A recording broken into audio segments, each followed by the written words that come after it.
Now, this whole thing about sexuality, about lying to women, is all part of the big lie that there are no differences among people, that there are no differences of morality, that all morals are the same. And that is what is driving the left into absolute insanity in the death of Qasem Soleimani. Their reaction to what is happening in Iran is a result of their leftist philosophy. I want to play you some stuff that they have been talking about, the left's reaction to Soleimani. They were trying to have his funeral yesterday, but vandalism and riots broke out, so they've kind of canceled some of the funeral.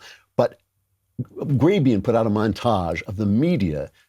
Remember, this guy was the engineer of Iran's, the terrorist regime of Iran, trying to take over the Middle East and trying to force Americans out and killing Americans constantly, as well as killing everybody else. It's not like they were just killing Americans. They were killing anybody who got in their way. That was the idea. The idea was to spread the Iranian regime through murder. And that's what he was doing. Here is how news people sounded weeping over the death of this man.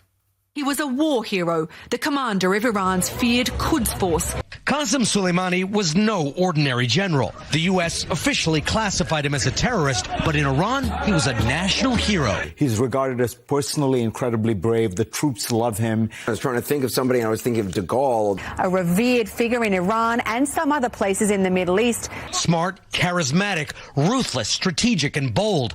His power made Iranians proud. But even many of Soleimani's enemies admitted he was a military genius. Qasem Soleimani was an evil genius. Soleimani was in charge of spreading Iranian influence around the world, and he was extremely good at it. He is think of the French Foreign Legion, if you will. By killing Qasem Soleimani, the U.S. has stripped Iran of an inspirational military leader. The crowds are massive and emotional. There are many tears here. Thousands of mourners on the streets in Iran.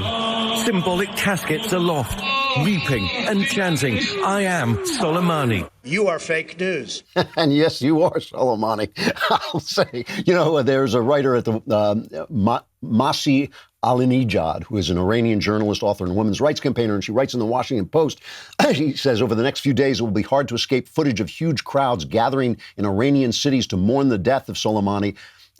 Don't take what you're seeing at face value. Large numbers of people turned out to mourn Soleimani. In the city of Aves, the government has forced students and officials to attend. It provided free transport and ordered shops to shut down. According to videos sent by people inside the country, the authorities are making little kids write essays praising him.